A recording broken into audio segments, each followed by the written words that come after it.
You got what you need. The other thing I thought we could do while we wait for Eric is just to kind of download on last night. If there are any thoughts, synthesis, insights, ideas that came from this very diverse group of people who presented.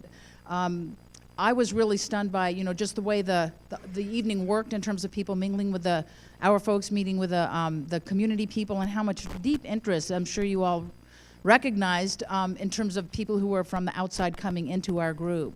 But I just was wondering, Tammy's work with STEM, and how does that relate, and does it relate, and maybe it does relate, and Craig's story, which was to me so moving, but perhaps not atypical. Maybe there could be more stories like Craig, not necessarily in academia, but in some other area that all of you are working in. So if anybody has any comments, this might be a good time to think through those together.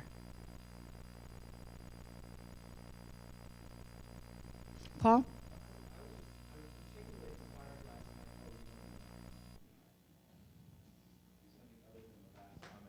Yes, right. I was particularly inspired by Tammy's talk about STEM and how we were talking yesterday about expanding the umbrella of sustainability beyond what would be considered environmentalism traditionally, and to include people and technology in ways that we might not have thought of. And the folks from Utah were talking yesterday about the way they're using electronic means to do medical examinations and getting inmates and people who are incarcerated in touch with medical professionals via electronic means, and also doing electronic visiting. And wondering, gee, I wonder if we could get graduate students to calculate the carbon reductions from not having to drive all around and drive people back and forth and that sort of thing.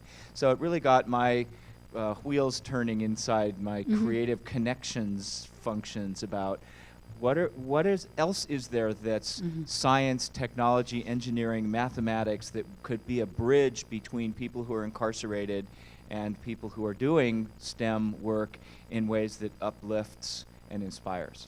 Great point. Craig or Steve, would you mind just describing what you guys have? I know I just realized you've been doing this for a long time, but that's an aspect of sustainability and interactions between corrections and medicine, for example, that we hadn't really thought about, or I hadn't been aware of. See, they're fighting over who's going to talk here. Steve, that would be great. Thanks. Sorry we missed last night. We had other obligations we had to be to, but for several years now, we have in our infirmary at our main prison in Draper, just about 22 miles down the freeway here, we have connection with the University of Utah Medical Center, which is right around the corner, and we have about 11 clinics. So we have OBGYN, ear, nose, and throat, skin, heart, orthopedics, and the inmates go to the infirmary. They're connected online with the doctor here, and the doctor basically does a triage. And so it saves several transports, and the time we transport him is when we do surgery, if that needs to be. So we either save a lot of transports, don't do any at all, or the final transport would be the only one that we do. We also have a mobile MRI and CAT scan machine at our at the Draper site, so doctors come out there to do the MRI and the CAT scan, which is safety and security, because when you do an MRI, you have to unrestrain the inmate totally because of the metal, and so it really is wonderful. That's great. Thanks so much. So there's a brilliant idea that I don't know if any other states that folks are aware of carrying that out. So you do that, Tammy, in Oregon. Okay, great.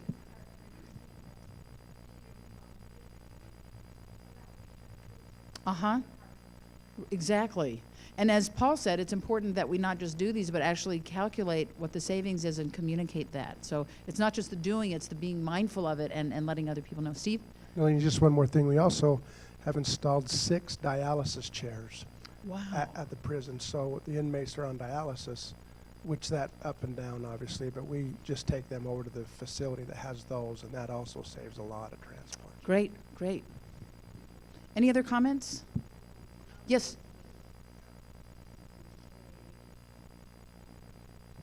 Not only does it save on the carbon footprint, but of course the staffing impact is tremendous when you have to take somebody out. Usually takes 2 officers for someone medium security and above.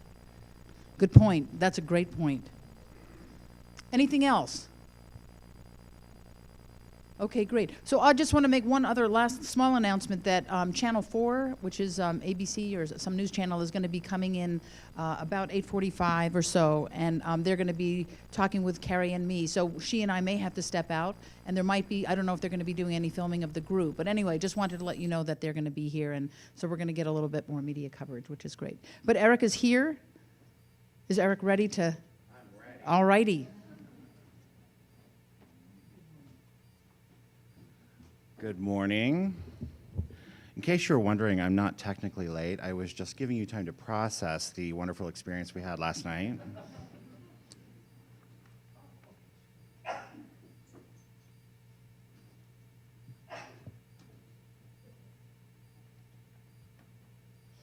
It's great, though, to give you a firsthand experience of the variability of our own sort of wild weather here.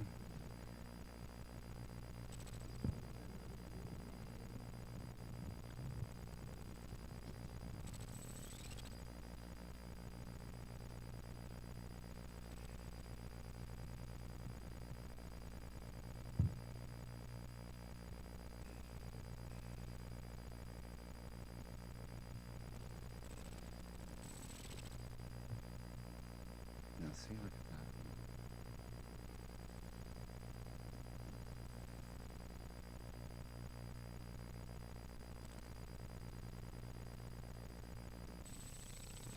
All right.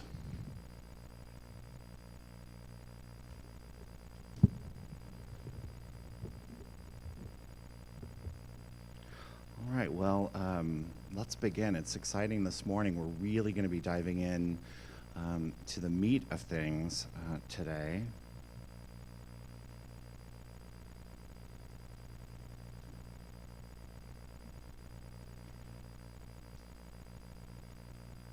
I think.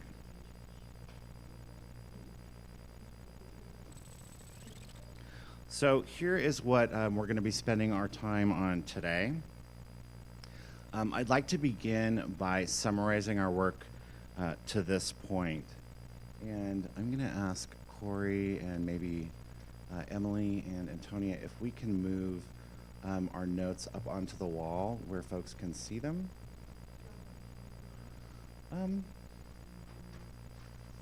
Where will folks be able to best see them? Should we just have them up over here? Is that all right? Yeah, that's fine. We will then spend time articulating and prioritizing the values for SPP, kind of the piece that we talked about a little bit yesterday.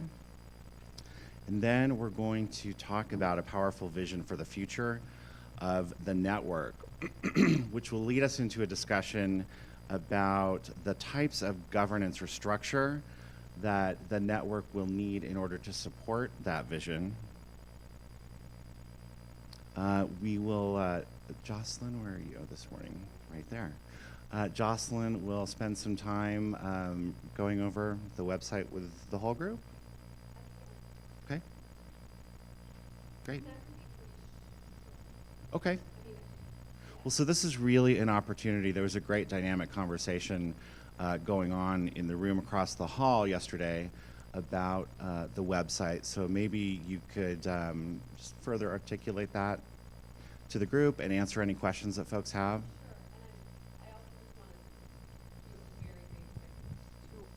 I also want to do just a very basic tour of the site so Wonderful. that since we don't have an orientation video, Yeah. just to get people knowing how to move around how it is right now.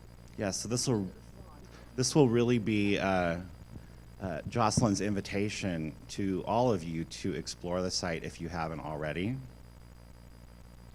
And then we will move into creating a tangible action plan, which is really sort of our next steps plan, which will include things like identifying work groups, talking about the advisory committee and their role. And then Chuck is going to spend some time, where's Chuck this morning?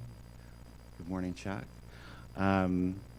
With some workshop evaluation issues. And then we will wrap up and Nalini will provide us with some closing remarks. So, any questions about what we'll be covering today? Okay. Well, let's dive in. And actually, before we do that, let's bring the lights back up. And I'd like to talk with you, just sort of summarizing some of the ideas, emerging ideas, the themes, and some of the big questions that are developing around our work so far. So if I will read them from here. So some of the emerging ideas, and this is certainly not an exhaustive list, but just in paying attention and listening to what was coming out of the conversation yesterday, these were some of the big ideas. And one of them was a need to centralize tools and resources, including tools and resources around public relations, evaluation, more systematic data collection, protocols, which again in the book there are how many? 40 protocols there, so great start there. Sharing success stories, that was a big piece that was talked about particularly during our panel discussion, and then funding sources. One of the other interesting ideas is that, maybe not as interesting to you because you're all in the middle of it, but from a slightly more outside perspective, is that prisons are unique, these unique controlled environments, which create an opportunity then to experiment a little with different sustainability models, and that those models then can be replicated in other institutions. Some other emerging ideas, new correctional facilities, and this is a particularly pertinent issue for us here in Utah as they're looking at the possibility of moving our prison. But when those things happen, I know, where is, I'm trying to remember which group, is it Maryland that you are, where's our Maryland group? Right, so you're also in the process of sort of deconstructing, right, an older prison. Anyway, these things provide opportunities to really think about sustainability sort of from the ground up.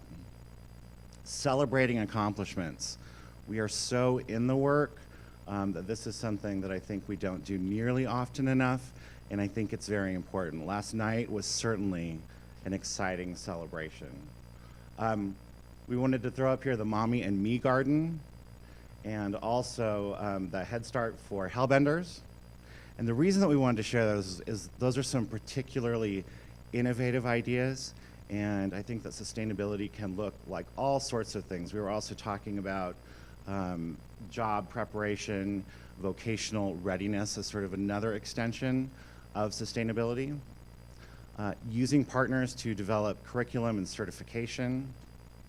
So those were some of the ideas that we had paid attention to and noticed so far. Some of the key themes of our dialogue and conversation and education of one another so far have been around the need to educate staff, inmates, partners, and the community in order to promote understanding and to create buy-in and to get us past our own ideas about one another and to move us toward action. Impacting inmate behavior through meaningful engagement. That seemed to be an important theme that a lot of folks talked about. Mutually beneficial partnerships, again, I think that comes directly out of the essential components. But again, a really important piece, the need for robust evaluation, right? Moving from small data sets to larger data sets to reliable data sets, again, so that we can begin to make a more powerful argument about the impact of this work. The need for promotion and branding and media opportunities. I met a gentleman last night, I'm not sure how many of you spoke with him, that came to the evening event because he heard a 20-minute radio piece on our local KRCL station. Okay? So what other media opportunities might be out there that could really help to connect us to partners, to, again, enhance collaboration and potentially lead us to some funding? Some other themes here, the need to demonstrate, to be able to demonstrate the benefits of SPP and this work, both in terms of the human benefits, the financial benefits, the environmental benefits, and I'm sure that list could go on and on. Safety, obviously, is a core idea around all of this. Buy-in from staff at all levels, and that is not only corrections staff. Those of us that come from the nonprofit sector also need to have buy-in and move past our own preconceptions in order to really fully engage in this work.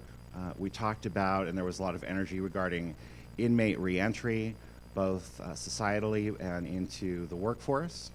Of course, we've been talking about the importance and the range of partnerships in this work.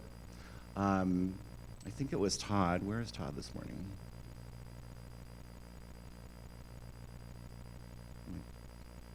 Sorry, not Todd.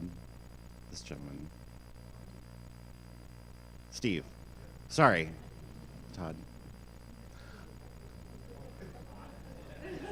Come on.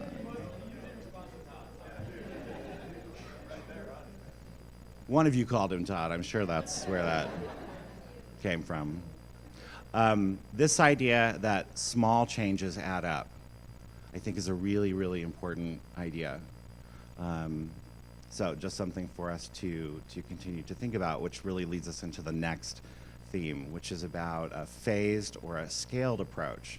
And how can we identify and expand on existing programs and resources in order to leverage these sustainability projects. Okay? Some of the big questions, and there will be many more today, and we will spend time clarifying what kind of structure would best support whatever this vision for the network is going to be, which is what we're going to be talking about.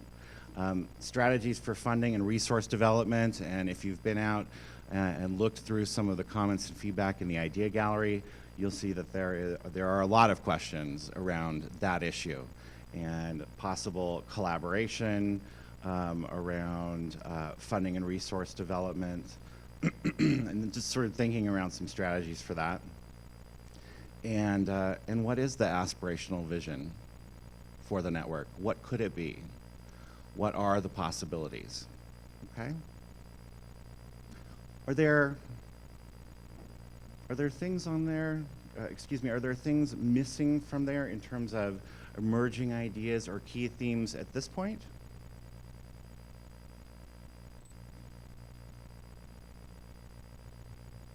Okay, well, let's start with those. Those will be sort of a starting place for us, okay? Nalini, please. Yes.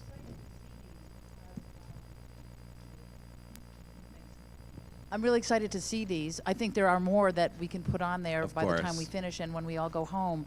But what I see as someone who will be probably involved with moving this to writing a proposal at a larger scale, is that each of these things, each of these themes really can lead to ideas about, well, if we have this theme of impact inmate behavior through meaningful engagement, the question is, how do we do that? Sure. What does it take to do that? And what do we need to ask for to do that?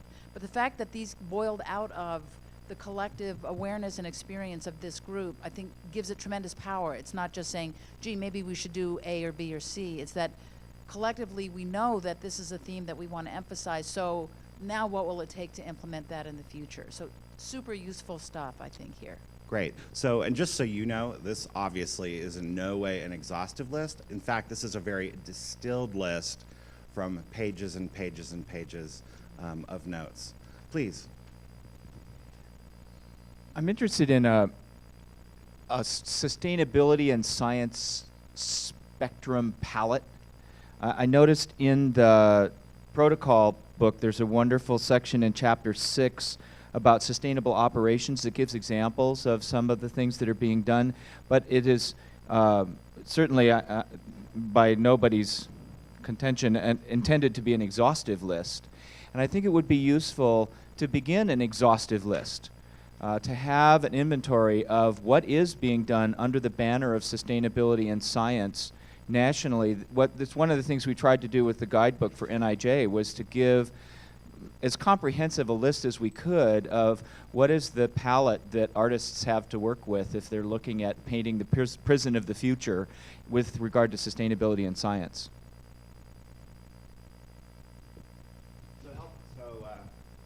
Help me articulate that in the most succinct way that we can so that it is easily shareable.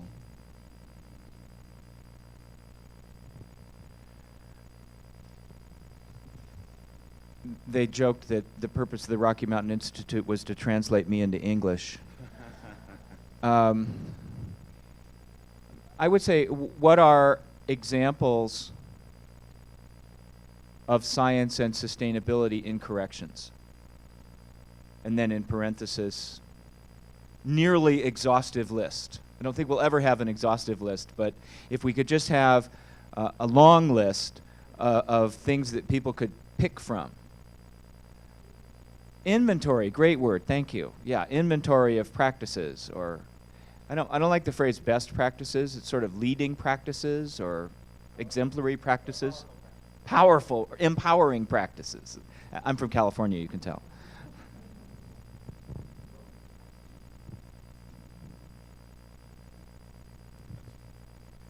So when you say sustainability and science, what do you mean? Are we going to just toss this back and forth to have a discussion?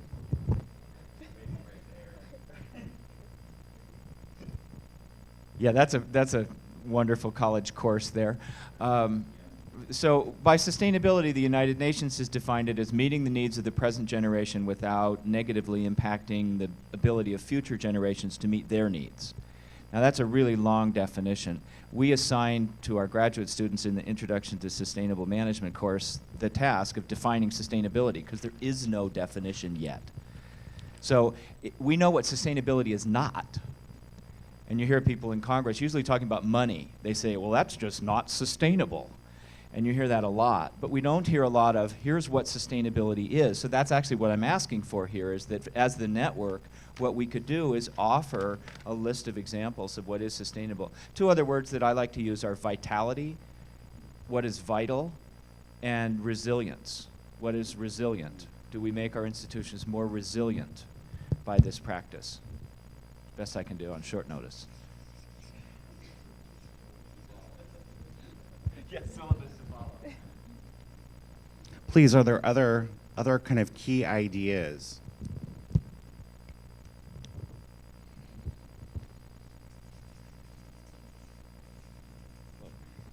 So I guess I would suggest that one way to explore that is the collaboration with scientists.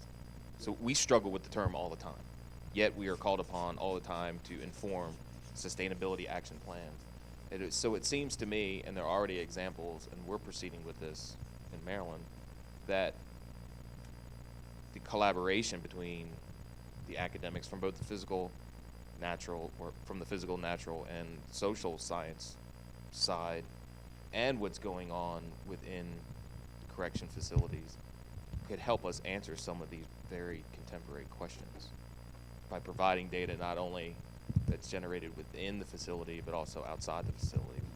This Right. offers as a way to inform policy that's basically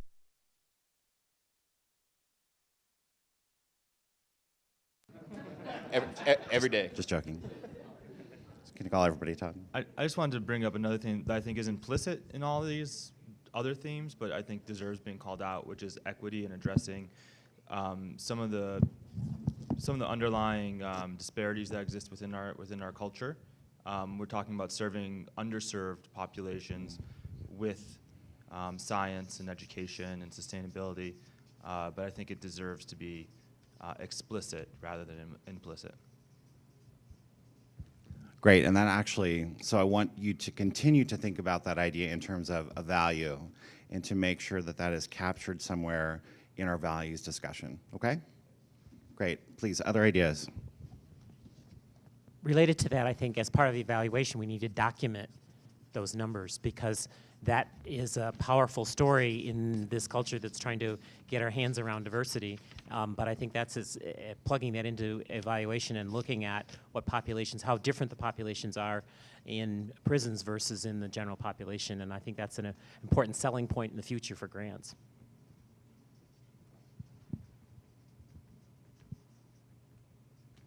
Great, thank you, Chuck. Anyone else? Okay, let's, so we'll put this up on the wall, and let's move into our conversation then about values. Okay? Yeah, that'd be great. Tony, do you- is this one-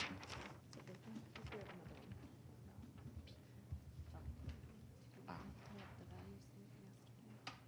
The slides. Nalini's slides. Yeah, in just a second. Great. So just for a quick review here, just to refresh your memory. Again, why talk about values? Again, organizational culture or the network culture will either passively happen based on history, myth, and assumption, or we can purposefully create the kind of network culture that we need in order to achieve our goals. And again, we want that culture to reflect the approach that the network takes in its work. It describes how we interact with the community, with our constituents, and again, defines and directs our commitment to social responsibility. This key idea, whatever we value is what we live. In the network, on our teams. You remember this schematic from yesterday? So organizational values are the foundation of an organizational team or network culture, and the culture is one of the #1 drivers of performance. Values also bring, again, a lot of clarity, and so sharing similar or agreed upon values helps to clarify, again, how we are going to behave and interact with one another. It helps to inform how we make critical decisions. It tells us what's important. And again, in the future, one of the things that we'll want to do, one of the next steps will be to describe what it is that we would see in behaviors and actions when the values have been deeply incorporated in the network or on individual teams. Okay, so bringing that past just a simple description of words so that we can have a sense and evaluate how deeply those things are operating and influencing the work. So the idea here is that we are working toward aligning our internal beliefs with our external behaviors and actions. Okay? So let's talk about the process here for a minute for how we're going to do this. I'd actually like to start, Nalini, if you don't mind. I'm just going to have you kind of come back up again and quickly just kind of give us a quick review from yesterday of those values. Yeah. And do you mind pulling, can you pull that up, Emily? And here you go. Okay, thanks. You're welcome. So if you guys have your, thanks. Do you have your handouts from, or perhaps you recycled them? Surely you didn't just throw them away. So basically, you know, what I really want to spend time on is seeing whether or not there are values that we, the leadership team, put together. You can go ahead and put it to the next one. Have put together that that we missed. Did we miss any values? Do people have comments on any of these values as ones they particularly want to root for?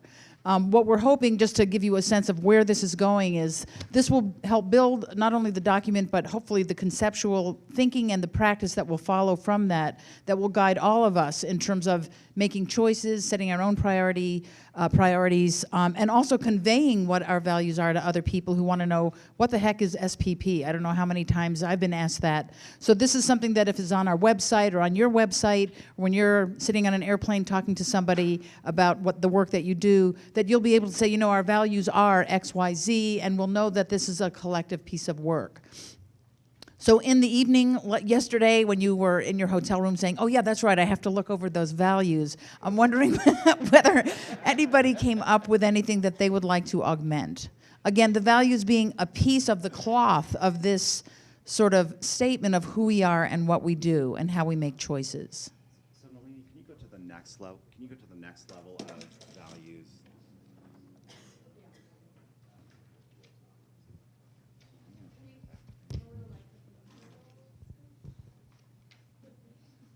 Yes, thank you very much. So do folks have their handouts? Okay. Chuck.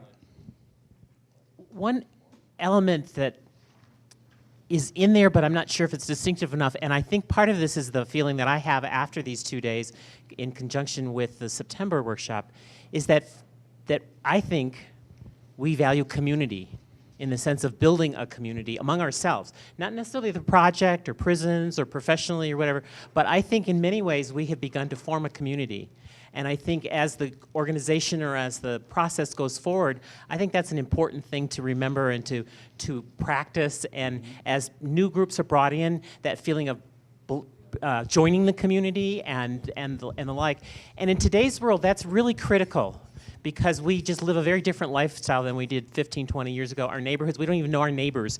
But in many ways, professionals, organizations or professional associations, so to speak, and I don't mean in the formal sense, become our community. And I think that's really important to do good work and to go forth.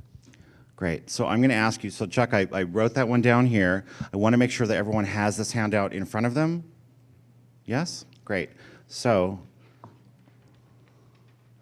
let me, I'm going to take you through a process then.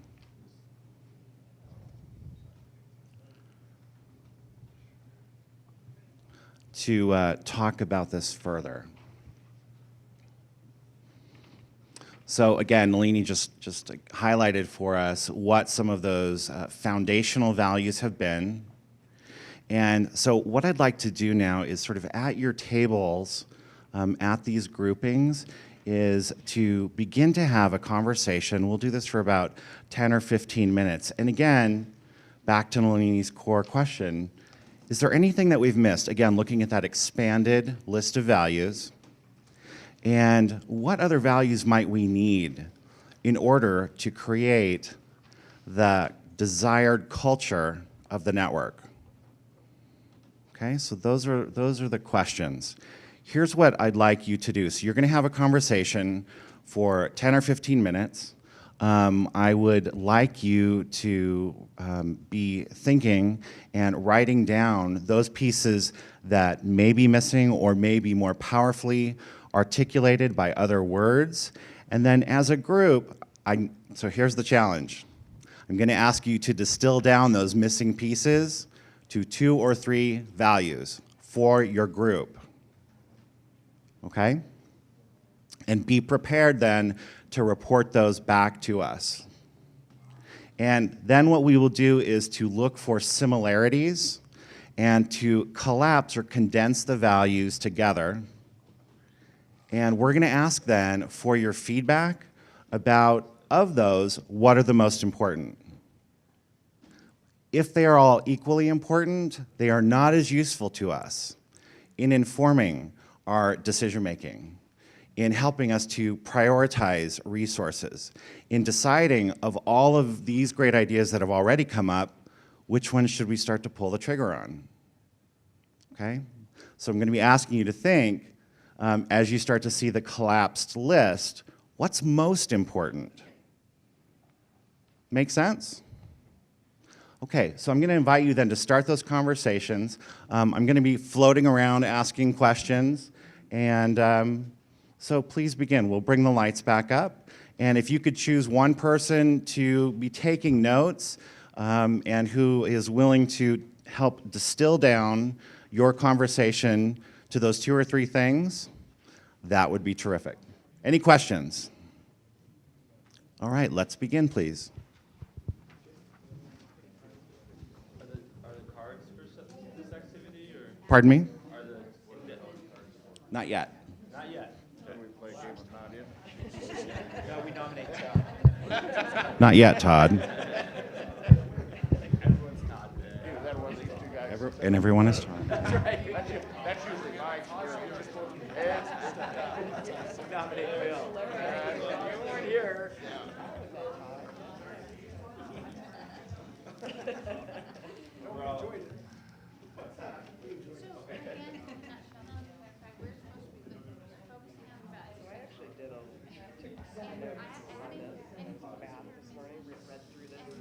Adding and distilling.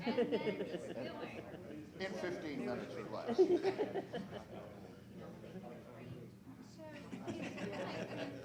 kind of goes along with the equity piece, so maybe I'll